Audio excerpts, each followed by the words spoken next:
Сайн байцгаана уу эрхэм үзэгчдээ. Танд хууль эрх зүйн мэдээллийг хүргэдэг эрх зүйн хөтөч хуулийн нэвтрүүлэг ээлж дугаараар танилцуулж байна.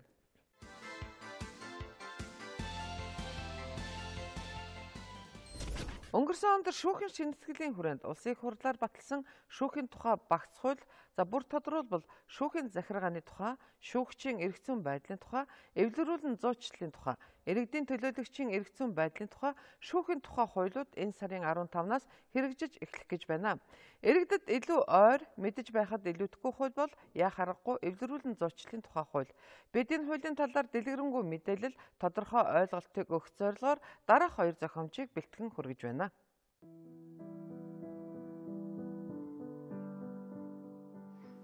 Батал хоёр чинь нэрээ гэр бүл болоод 15 жил болсон юм биш. Гэхдээ цаг хугацаагүй мохордсон юм аа. Даач нөхөр маань сүүлийн 2-3 жил байнга харих юм да. Гэхдээ уг нь өөрт нь очил зөндөөл хэлэх юм. Даач хүний үг ахгүй.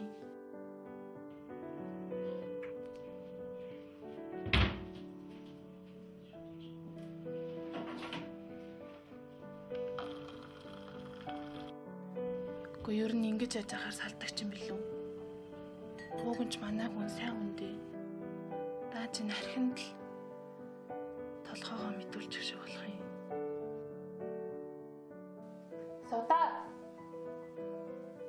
Савта. Миний охин нааширта.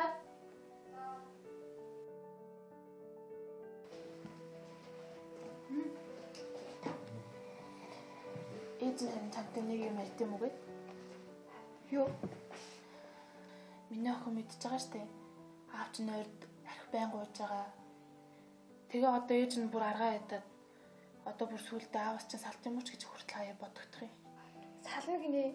Тэгэхээр чи наа бүр хэцүү юм шүү. Тав дээрч байхгүй. Миний охин ер нь юу гэж бодож байна? Би харин юусаа хавыг ойлгохгүй юм. Уул нь хойлоо зөндөөл хоёр талаас нь ярьж байгаа ш тий.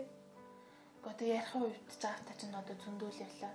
Ээж нь бүр сүултээ гуйж үзлээ, аав чинь загнаж ч үзлээ. Өнөөдөр л гихт амралтын өдөр гурлаа ширээ тавиад сайхан хоолонд хийж идээд гэртээ амруул гişнээ сайхан. Гэтэл аав чинь байдгүй. Одоо бүр хаана явж байгааг нь ч мэдэх юм алга. Хинтээж нэг чаагаар юугаа ичж явдیں۔ Хаанаас аач тэр мөнгөний олоо архиа уугаад идэв. Тэгээ салан гэхэр чинь яах юм шүүгүүд очих юм уу? Одоо ээж нь одоо энэ талаар мэдгүй хүмүүсээс сухаар шүүгтэл ханддаг гэх юм. Одоо тэгээд шүүгтэл ханддаг багт. Улам их архиугаад бүр хэцүүдэх багтаа тий. Өө нэрээ хийжээ. Эвлэрүүлдэг хүн гэж байдаг гэсэн. Тэгээд тэр хүн бид нарыг эвлэрүүлээд өгөхгүй юм бах та. Тэгвэл хоёлоо маргааш тэр шүүх мөхөөр нь очиж үзье.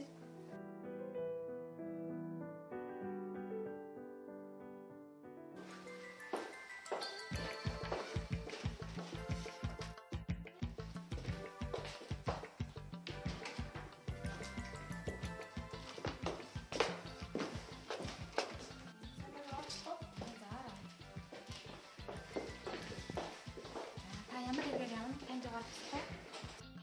Өгчин гэр бүлээ цэцлүүлэх гал гэрэлтэй цэцлүүлэх гал ярьж байна. За та тэгээд яг бүр гэрэлтэй цэцлүүлэгээ шийдсэн байгаа юу?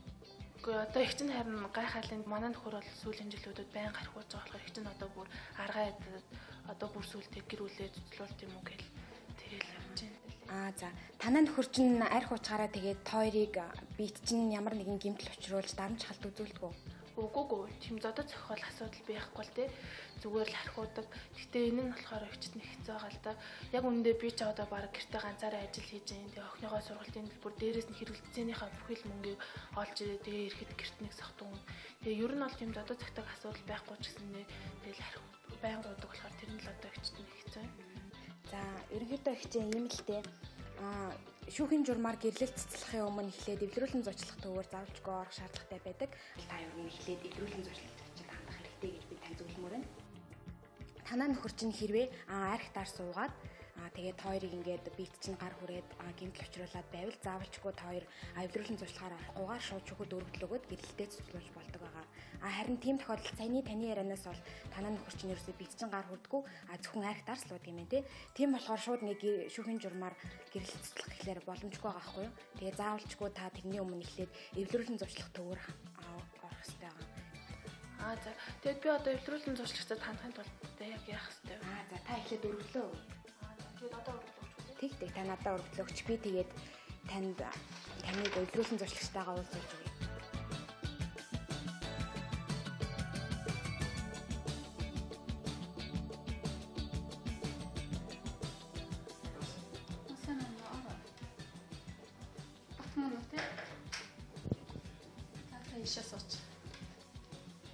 За намайг Эрдэнэ сут гэдэг байгаа. Эвлэрүүлэн зурчлагч.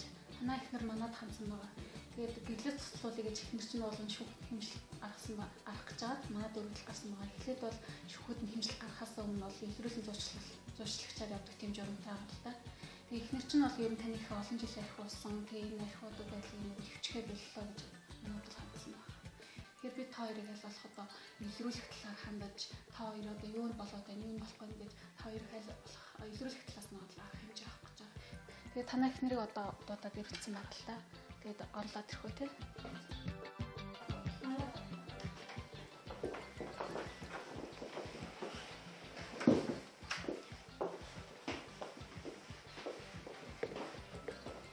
Эвлэрүүлэн зуршлах энэхүү ажиллагааг явуулахад би бүхэл өөрийн талаас бүхэл тусцааг үзүүлэх болно. Хамгийн гол нь энэ үйл ажиллагааг явуулахад та хоёр маань харилцан чөлөөтэй байж юу нь болж байна, юу нь болохгүй ингээд санал бодлоос үлсэж чөлөөтэй үзэл бодлоо илэрхийлэх нь чухал байдаг. Одоо эхлээд өргөдөл гаргагч тал маань ярих уу? Хоёулаа ах гэрүүл болохтой бол нэгээ туслан дэмжиндээ сайхан амьдралыг бүтээн л гэж хоёулаа гэрүүл болсон. Тэгээд нөхрийн маань зүгээс болохоор энэ үүргээ одоо умартаад намайг тусалж дэмжихгүй ингээ ганцаардуулж байгаа энэ нөхцөл байдал нь бол үнэхээр гомдолтой. Тэгээд цаашид бол ингэж амьдарч болох гэж нь бол үнэхээр чадахгүй. Бата та ярина уу? Яад архиугаад идэв? Архинаас гарч болдгоо юм уу? Тэгээд ер нь энэ талаар их нэртэйгээ ер нь жоохон одоо чөлөөтэй ярил зүгээр.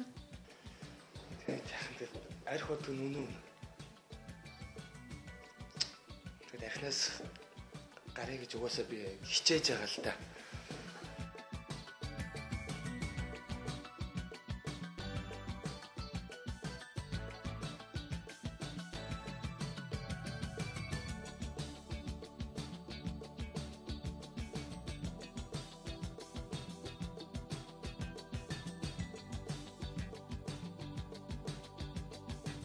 Хоёрыг зүү шийдэл гаргасан их баяртай. Та хоёрыг цаашдаа амьдралдаа авч байгаас юм.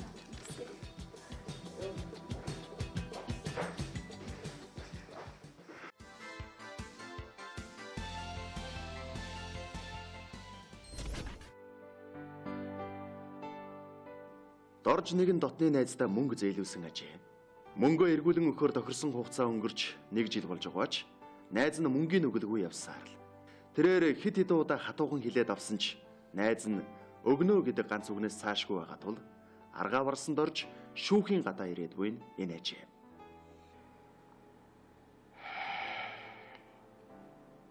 Мөн найзыгаа шүүхтөх жараач муухай юм да. Мөнгө олж иргээд ихнэр хүлээд байдаг. Эхнэрийн маань өгөлтөх аргагүй л дээ. Олон талх хүүхдтэй. Машины хэрэгцээ байдаг. Ганц машин авч унах гэж цуглаж байсан мөнгнөөс ихэнхийг нь болд зайлуулчихсан болохоор болдоо маань яагаад өгөхгүй яваад байгаа юм бол та. Нэг л өчир байна. Таан ч юу ч хэлэхгүй. Яах вэ?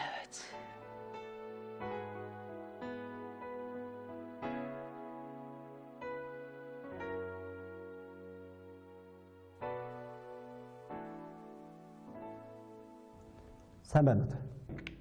Сайн байна уу та? Танд юугаар туслах вэ? Би өөрөөс зармыг мэдээлэл авах гэсэн юм аа. Болгүй яах вэ? Би нэг найздаа мөнгө зээлүүлсэн байхгүй юу? Тэр нэг тэгээд авч чаддаггүй. Яавал энийг хурдан хугацаанд авах вэ? Энэ талаар харин танаас мэдээлэл авах гэсэн юм. Та энэ асуудлаар нэхэмжлэл бичээд шүүхийн журмаар шийдүүлж болно. Шүүх ажлын бүх өдрүүдэд нэхэмжлийг хүлээж авч байгаа л да.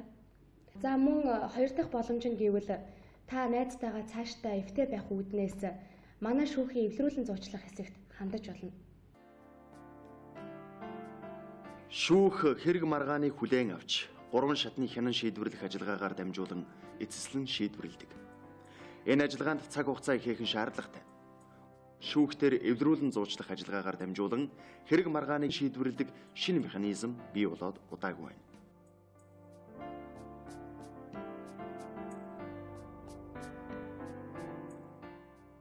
Эвлэрүүлэн зуучлах ажиллагаа гэж юу вэ? Эвлэрүүлэн зуучлагчийн зүгээс маргалдагч талуудын харилцан яриа, хэлцлийг дэмжиж өгснөөр талууд асуудлын шийдлийг олж, эв найрамдалтайгаар маргаанаа шийдвэрлэх үйл явцыг хэлнэ. Зардал баг, хурдан, шуурхай, ашиглахад хялбар, нээлттэй бус. Заавал өмгөөлөгчийн тусламж авах шаардлагагүй. Талуудын хоорондын харилцааг хадгалж үлдэх боломжтой. Ажиллагааг талууд удирдан явуулах боломжтой. Уян хатан байдлаар тохиролцоонд хүрэх боломжтой. Албадлагын хүч үйлчлэн, нээлттэй явагддаг, хар цагааныг тодруулна, давж заалдах боломжтой. Би ер нь наад эвлэрүүлэн зуучлалыг хичээл төрөөс сонирхож үзье. Би бас найзтайгаа яаж уулзраа олох вэ? Мөнгөө яаж эргүүлж авах вэ гэж удаан бодсон л доо. Наад арга чаар надад их таалагдчихэв. Тэгээ би одоо хаашаа явах вэ? Та зүүн тишээ яваад хонглын үзүүрт манай эвлэрүүлэн зуучлах хэсэг гэж байгаа. Тэнд очиод хэсгийн ажилтнтай уулзаад үз. За баярлалаа. За баярлалаа.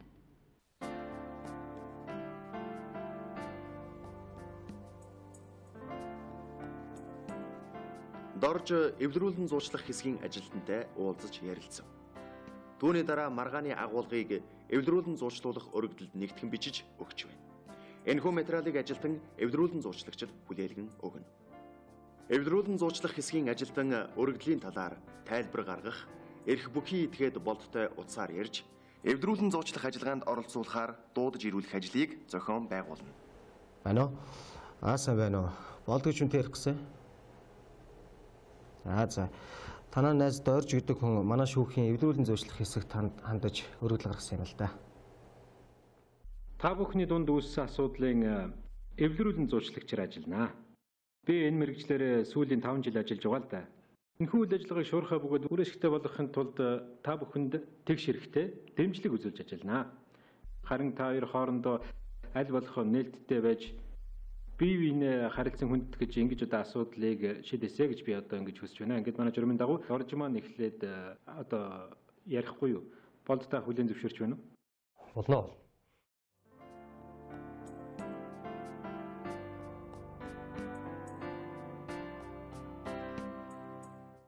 Манай үйлдвэр савныхаа түүхийдийг хятадаас оруулж ирдэг байхгүй. Тэгээд тэр нь хятадаас орж ирэхгүй удаад манай үйлдвэрийн үйл ажиллагач гэсэн хэсэг зогссон л доо. Тэгээд одоо ерөөхдөө бол хуучин юм дээр гэж орж байгаа. Үйл ажиллагаа минь сэрэгцэн. Тийм болохоор одоо Доржод өгөх мөнгийг утгагүй эргүүлж өгөх бүрэн боломжтой. Зөв. Танай үйлдвэрлэлийн түүхийг заацнаас болж танай үйлдвэрлэлийн үйл ажиллагаа төр зогсчихсан байна шүү дээ. Тэрнээс болоод энэ найздаа өгөх гэж байгаа мөнгө чинь бас хэлсэн амс ёсороо бас цаг хугацаанд өгч чадахгүйгээс болж оройтсан юм байна тийм үү? Одоо бол үйл ажиллагаа чинь жигдэрээд ингээд найзаасаа зээлсэн мөнгөө эргүүлээд төлөх боломжтой болж байгаа юм байна тийм үү? Тэгж ойлгож болох уу?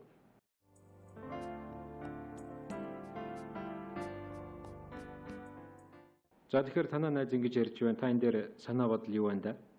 Би ч бас миний найзад ямар нэгэн учир шалтгаан байж таараа гэж бүр бодоод байсан байхгүй юу?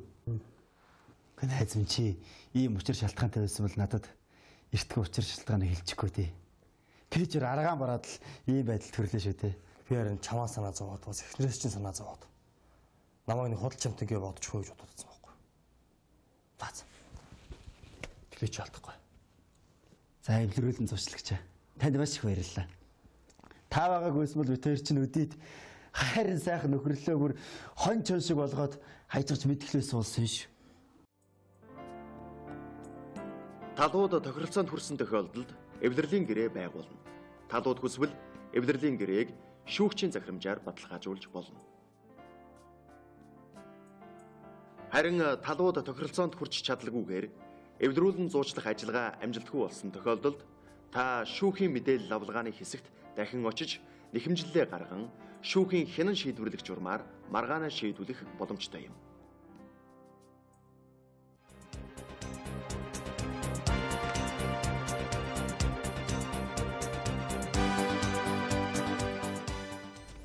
Эвлэрүүлэн зуучлах тухай хуулийн зорилт нь эргэцүүн маргааныг шүүхийн бус аргаар эвлэрүүлэн зохицуулах, эргэцүүн үндсийг тогтоох, эвлэрүүлэн зуучлалыг хэрэгжүүлэхтэй холбогдсон харилцааг зохицуулахад оршино. Тиймээс дээрх хоёр зохиомжоор бид иргэд хооронд болон гэр бүлийн маргааныг заавал шүүхээр бус, шүүхийн бус журмаар 3 дахь этгээдийн тусалцаатайгаар талуудыг эвлэрүүлж зохицуулж болдог тод жишээг харууллаа.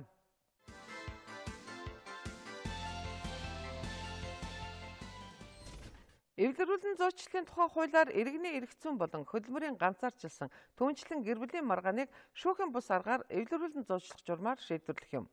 Тухайлбал иргэд хуулийн этгээдийн хооронд түгээмэл байгуулагддаг зээл, худалдан авах гэрээ гэх мэт бүхэл гэрээ хэлцлүүд мөн бусдад гим хор учруулснаас үүссэн маргаан, ажлаас үндэслэлгүй халагдсан, гэрлэлт цуцлах, хүүхдийн тэтгэлэг тогтоох зэрэг хэрэг маргааныг шүүхийн журмаар бус эвлэрүүлэн зуучлагчийн оролцоотойгоор шийдвэрлэх боломжийг бий болгожээ.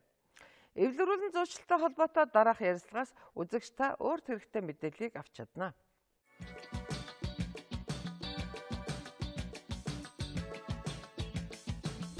За энэ хуулиар бол харин тодорхой хэрэг маргааны төрлүүдийг бас эвлэрүүлэн зуучлах ажиллагааны журмаар шийдвэрлэх юм болцоог бий болгосон. Түүн дотор иргэний эргэцүүн маргаан буюу иргэний хуулиар одоо зохицуулагддаг тэр бүх эргэцүүн маргаанууд, дээрээс нь хөдөлмөрийн ганцаарчилсан маргаан, гэр бүлийн холбогдлолтой гэр бүлийн харилцаанаас үүссэн маргаантай эргүүдийг шийдвэрлэнэ. За тэгвэл бас онцлогтой. Гэр бүлийн маргаанаас гэр бүлийн харилцаанаас үүссэн маргаан дотроо бас шийдвэрлэгдэхгүй маргаан бий. Тэр нь болохоор гэр бүлийн гишүүдийн айл нэг нь тийм ээ байнгын хүчирхийлэл дарамт үзүүлдэг. Түүнээс болоод хүүхэд болон гэр бүлийн гишүүдийн эрх ашигт ноцтой тийм хохирол учруулахаар тийм нөхцөл байдал бий болсон тохиолдолд шүүх шууд гэр бүлийн маргаантай хэрэгүүдийг шийдвэрлэнэ. Түүнээс бусад гэр бүлийн маргаанаас үүссэн маргаантай хэрэгүүдийг бол урьдчилан шийдвэрлэх журмаар гэдэг маань шүүхээс өмнөх шатанд шүүх шийдвэрлэхээс өмнө эвлэрүүлэх ажиллагаа хийнэ гэсэн үг. Ерөнхийдөө шүүхийн статистик дүн мэдээнээс ингээ харж байхад жилд улсын хэмжээгээр нэг 3800-аас 4000 гаруй гэр бүлийн маргаантай хэрэг шийдвэрлэдэг гэрэлцэж байна гэсэн үг. Түүний үр дагавар болох тэр нөгөө хүүхэд ялангуяа тийм ээ хичнээн хүүхэд өнчилж цоцорж байгаа нь бол энэс ойлгомжтой байдаг. Тэгэхээр бидний хувьд бол шүүх өөрийнхөө нөгөө ачааллаасаа болоод эвлэрүүлэх арга хэмжээг бол төдийлөн авч чаддаг.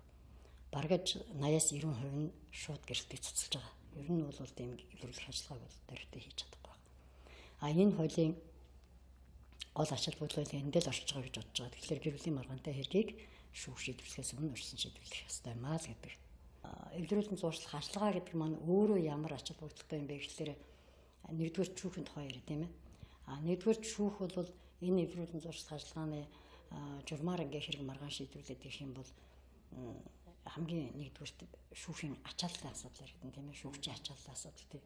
Энэ дээр зохих хэмжээний бас нэг дэмжлэг болох байх гэж ингэж бодож байгаа. Хоёрдугаарт эдийн засгийн ач холбогдолтой. Тэгэхээр шүүхэд хэрэг маргааны шийдвэрлэхэд гарч байгаа тэр шүүхийн зардал гэдэг бол асар өндөр тоотой бас дүүний дүнтэй мөнгөн дээр яригддаг зүйл. Тэгэхээр энэ эдийн засгийн хувьд ч гэсэн шүүхийн ачааллыг багасгана гэж ингэж бодож байгаа. Зүгээр маргалдагч талуудын хувьд бол бас их чухал ач холбогдолтой хувь шүү дээ. Тэгэхээр ерөөсөө хүн иргэний эрчим ингээ маргаанд орж ирж байна гэдэг нь дандаа өөрийнхөө ухамсарт үйл ажиллагааны үр дүнд тийм ээ өөрийнхөө хийсэн үйл ажиллагааны үр дүнд учирсан тэр эрчим маргаантай холбогдолтой асуудлыг шүүхэн шийдвэрлэх гэж орж ирдэг. Тэгэхээр тэр маргаантай асуудлыг гаднаас одоо юу гэдэг хөндлөнгөөс шүүх тийм ээ ад бодгын журмаар хүчээр ингээ шийдвэрлэж байгаа явдал бол тухайн хэрэг маргааныг одоо юу гэдэг талуудад аль нэг талд нэг шийдвэр гарна шүү дээ тэр чинь мэдээж яриг. Тэгэхээр тэр гаргаж байгаа шийдвэрийн үндслэл бол тэр хүн болгон таалагддаг шүүхэн шийдвэр. Зүгээр нэгэнт өөрөө үүсгэсэн маргааны тийм ээ өөрсдөө ингэ шийднэ гэдэг бол тухайн хүмүүсийн одоо өөрийнх нь сэтгэл санааны хувьд ч гэсэн цаг зав хугацааны хувьд ч гэсэн эдийн засгийн хувьд ч гэсэн өөрсөнд нэг ашигтай. Иргэний эрдийн шүүхээр ингэ шийдвэрлэж байгаа хэрэг маргаан бол шүүхний 30 хоногийн хугацаатай шийддэг тийм ээ анхан шатны шүүх.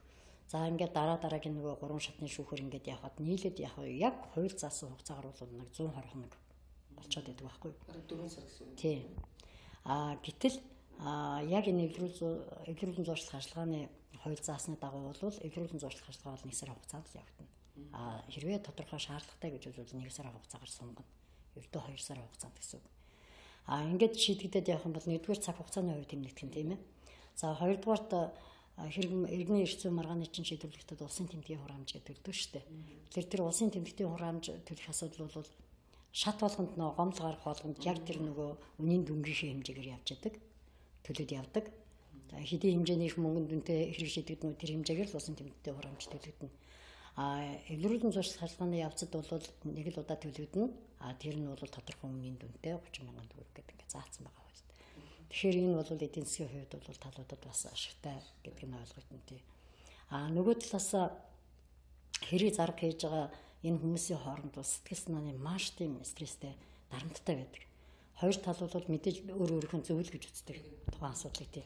Тэгэхээр тэр шийдэл болгоны цаана тэр хүмүүсийн тийм ээ сэтгэл санаанд ямар их хохирол учирч байна уу гэдэг бол ойлгомжтой нэг талаас. Нөгөө талаас тэгээд нөгөө ингээд шүүхэр шийдвэрлэгдээд явлаа гэхэд мэдээж хэрэг таалагдах шийдвэрч байна. Өөрт нь одоо ямар ч тийм ээ ялгадал гэж хэлэх таашаа ямар ч байсан өөрийнх нь асуудалд таалагдахгүй шийдвэр гарна тий. Тэгэхээр энэ эвлэрүүлэн зуршил ажиллагааны явцад бол нөгөө талууд тохирч байна гэдэг чинь бусдын дэмжлэгтэйгээр тохирч байна гэдэг чинь аль талдаа буулт хийгээл тийм ээ. Би одоо жишээлх юм бол иргэний эрхийн зээлийн маргаа манад бол маш их хэрдэг шүү дээ тийм ээ. За зээлийн гэрээнээс өссөн маргаантай хэрэг байлаа гэхэд за авж байгаа хүн зээлдүүлэгч бол бодно шүү дээ. Би өсөн мөнгө аавна, дээрээс нь хүүг аавна, алданг аавна. За тэгээд өшөө хохирол юу гэдгийг хохирлоо нэмээд аавна гэж ингэ боддог. Зээл төлж байгаа хүн бол ятгатаа нэг үндсэн зээлээ нэг зах хэмжээгээр найзаагаа тийм жид юм уу таньдаг хүнэж гэдэг юм уу тийм ээ. Энэ хүндээ одоо ямар ч байсан би нэг зах хэмжээгээр би төлөх ёстой гэдгийг ойлгоно. Үндсэн зээлээ төлнө. Өгөөдөө ихэд би нэг хүүгээ төлчөөд алтангаас чөлөөлөх юмсан гэсэн юм бодол санаа бол байж л таарна. Тэгэхээр энэ буулт хийн гэдэг маань аль тал нь тийм ээ шин хиндэ хохирлгүй гэхдээ өөртөө бүр ялангуяа өөртөө бол хохирлгүйгээр зах хэмжээний буултыг шийдчих ийм л арга замыг хайх юм дээр л үзэх юм да арга хэрэгсэл юм да.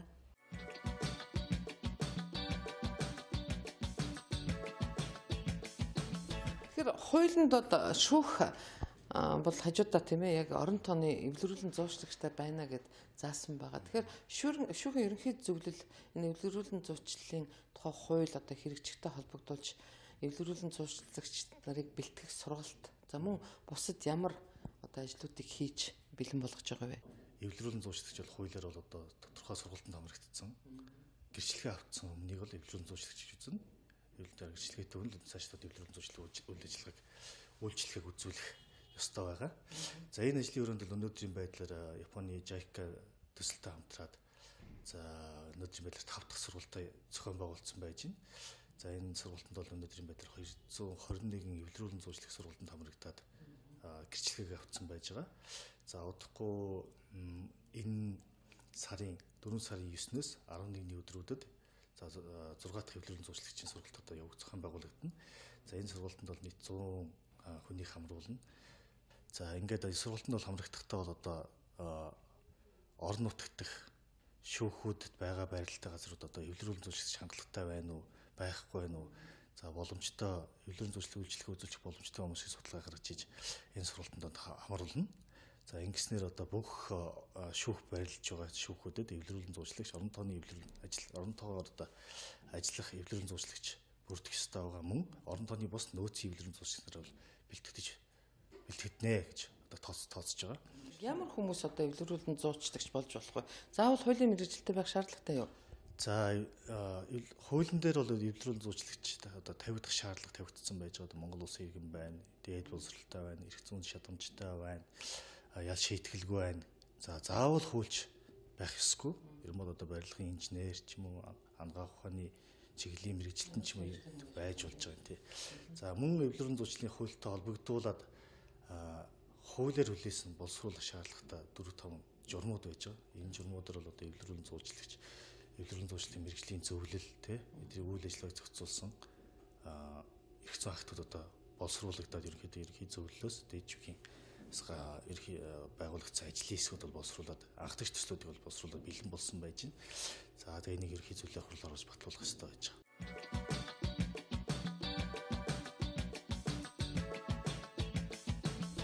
эвлэрүүлэн зуучлалын тухай хууль хэрэгжүүлснээр анхан шатны шүүх бол альва иргэний болон гэр бүлийн маргаан хөдөлмөрийн ганцаарчилсан маргаануудыг бол анхан шатны журмаар шүүхтэр бол эвлэрүүлэн зуучлах ажиллагаа шүүх өөрөө идэвхтэй санаачлагтаар оролцож хэрэгжүүлэх юм. Энд нэг эвлэрүүлэн зуучлал маань өөрөө шүүхтэр эвлэрүүлэн зуучлах ажиллагаа төрийн болон төрийн бус байгууллаганд хэрэгтэй эвлэрүүлэн зуучлах ажиллагаа гэж нэг хоёр хэлбэртэй явагдах юм. Тэрний шүүхтэр эвлэрүүлэн зуучлах ажиллагаанд бол шүүхийн оролцоо бол идэвхтэй оролцож эхэлнэ. Хэргийн маргааны төрлийн хувьд бол гэр бүлийн маргаан, иргэний маргаан, хөдөлмөрийн ганцаарчилсан маргаан орж байгаа. Гэр бүлийн маргааны хувьд яг хуулинд шүүхээс өмнө өрчсөн шийдвэрлэх журам гэдэг байдлаар бол оруулсан байгаа. Тэгэхдээ энд бол ганц нэг ороогүй зүйл бол мэдээж нөгөө гэр бүлийн гишүүдийн дарамт хүчирхийлэлд байгаа нөхцөлд бол энэ эвлэрүүлэн зуучлах ажиллагааг бол хэрэглэхгүй байж болно гэсэн зөвцөлд орсон байна. Түүнчлэн талууд иргэний маргаанд оролцож байгаа талууд маань зохицчд маань өөрсдөө гэрээндээ өрчсөн шийдвэрлэх журам маягаар эвлэрүүлэн зуучлах ажиллагааг хэрэгжүүлнэ гэж заасан тохиолдолд энэ бол өөрөө өрчсөн шийдвэрлэх журам болоо явчих юм. Нэвлэрүүлэн зуучлалын үр дүн нь юу нь ямар байв? Хүмүүсийн одоо нэвлэрүүлэн зуучлах үйл ажиллагаанд хандах хандлага нь ямар байв? Нэвлэрүүлэн зуучлах ажиллагааны хүрээнд бол иргэд бол их нааштай хандж байгаа. Анх бол 2011 оны 5 сард бол энэ төслийн хүрээнд бол Баянс дөрвөн шүүхтэр нэвлэрүүлэн зуучлалаар ажиллаж байгаа. Эхний хугацаанд бол яг хүмүүс орж ирээд сонирхоод юу гэдгийг ингээд ханджсэн бол одоо бол 2012 оноос хойш бол ер нь ойлгоцтой болоод ер нь урд нь хандж ирсэн хүмүүс ч бие биендээ дамжуулаад байд юм байна. Танад хандуулах зүгээр идэм байна гэд хурж ирээд биднэрт хандах тохиолдол ирс гэсэн. Энэ нь ч бас нэг тоо баримтан дээр би бас харсан л та. 11 онд ирж ирсэн хэрэгүүдийн тооноос бол 12 онд жуулчлах хэсгээр ирсэн хэргийн тоо бол 2 дахин өссөн байдгийг. Энэ нь бол одоо тэгэхээр хүмүүсийн хандж байгаа чиг хандт бол их нааштай байна л гэж би ойлгож байгаа шүү дээ. Одоо хууль хэрэгжиж ирэхэд бол ерөөсөө гэр бүлийн маргаантай бүх хэрэгүүд бол эвлэрүүлэн зуучлах хэсгээр дамжиж иж дараа нь шүүхэд нэмжлэх эрх нь нэгдэх учраас хандах хандлага бол эрс хэсэг байх гэж бодож эвлэрүүлэн зуучлах хэсгээр заавал орж иж асуудлаа шийдвэрлүүлнэ. Өрсөн шийдвэрлүүлэх шаардлагатай гэж хуулинд оролцсон байгаа тийм. Гэр бүлийн маргаантай хүмүүс чинь одоо ялангуяа залуу гэр бүлүүд нь одоо тийм сэтгэлийн хөөрлөөр бие биендээ гомцсон нэг жижиг шажиг юугаараа л одоо саллаа чанаас саллаа одоо ингээд шүүгүүд ингээд хэмжил гарлаа гэдэг байдлаар ингээд хандаад идэг юм шиг байна гэж надад санагдсан. Ингээд тэгээд миний надад ч нэг тийм тохиолдол байсан. Нэг хүүхэн одоо ерөөсөө би сална хичээ би нэг хэмжил бичгсэн ингээд орж ирэхэд нь би үгүй минийхүү чи юу ч гэсэн уулзаад үзэхгүй манай нэвлүүлэх хэсгээр ингээд тэр хоёрын тэр уулзалтыг зохион байгуулад ярилцаад байсан чинь тэр салах шалтгаан бол жоохон тийм бага нэг шалтгаан байсан байхгүй нэг жоохон хадмуу ээжтэй жоохон дургуутсах байрын.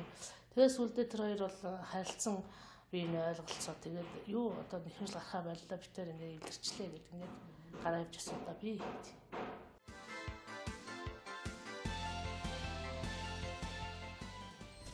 Дэлхийн улс орнуудад иргэний болон гэр бүлийн эрх зүйн хэрэг маргааныг шийдвэрлэдэг үндсэн хоёр хэлбэр байдаг. Бидний хамгийн сайн мэддэг цонгодог хэлбэр нь шүүхийн буюу арбитрийн журмаар хэрэг маргааныг шийдвэрлэх тогтолцоо. Харин шүүхийн бус журмаар 3 дахь этгээдийн тусалцаатайгаар талуудыг эвлэрүүлэн зуучлах журмаар шийдвэрлэх хэлбэр нь манай орон төдийгүй дэлхийн ихэнх улс оронд шин тутам хөгжиж байгаа тогтолцоо.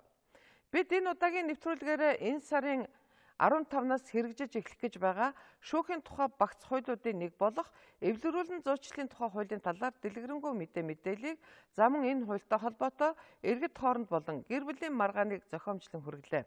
За ирэх даваа гарагт иргэн уулзтлаа баяртай.